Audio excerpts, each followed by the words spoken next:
Good morning, everyone. Welcome to Practicum 3, our final semester for bachelors. Okay, now for part 1.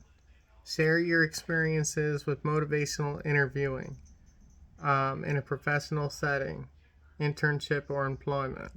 How can you apply MI, motivational interviewing, into your current internship? Describe a population or issue that you could potentially utilize this in an effective intervention. For my internship, I work with serving the elderly and populations that deal with racism, depression, anxiety, mental health, physical health, and suicide ideation. Um, I have some knowledge of motivational interviewing as I have taken a class at my older college for motivational interviewing.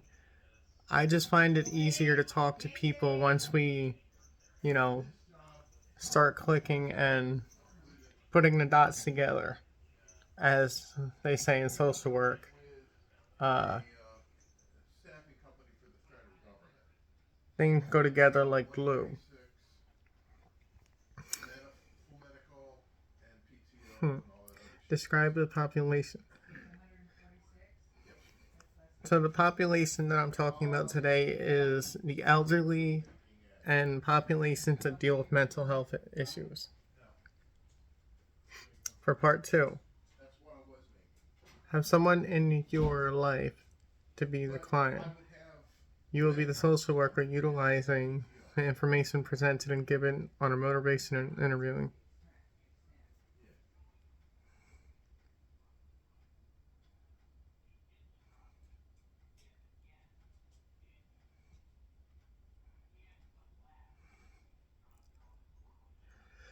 So the first question that is here, why would you want to make this change? Now, I'm doing it this way, but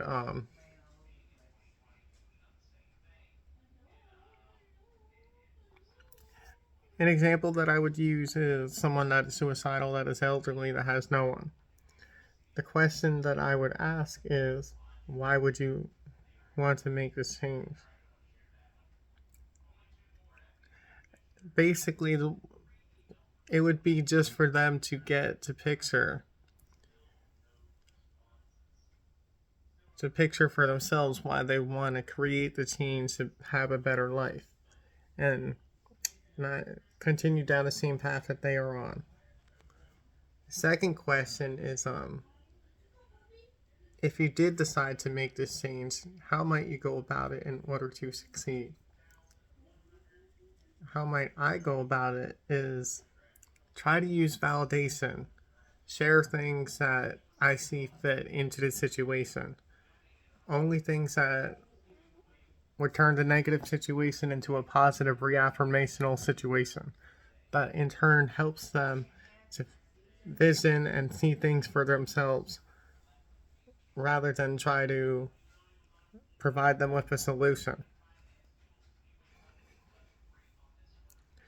What are the 3 best reasons for you to do it? The first reason that I have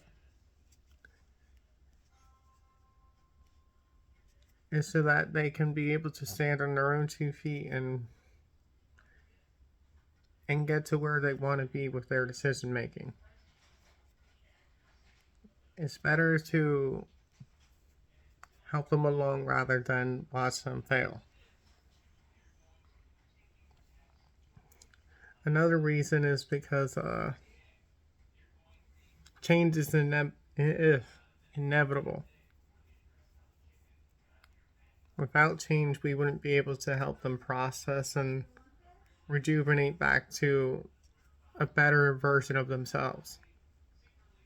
My third reason for implementing change is to help them grow in their spirituality and to help them grow individually. How important would you say it is for you to make this change? On a scale from 0 to 10. 0 being not important and 10 being extremely important.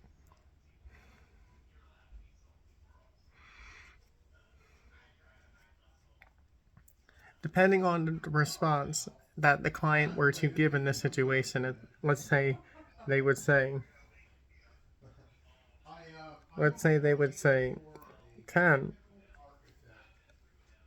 I would give a different response as to oppose someone that were to give me a 0 response. Now, if someone gave me something in the middle, then my response would depend on the emotion.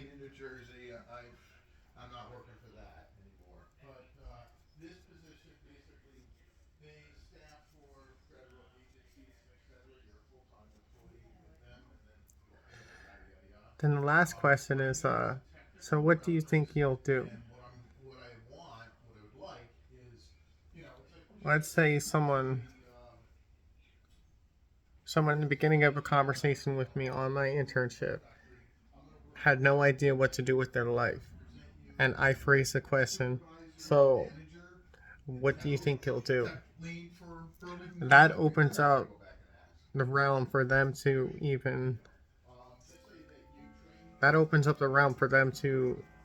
answer freely with where they think their situation could go or where they want it to go.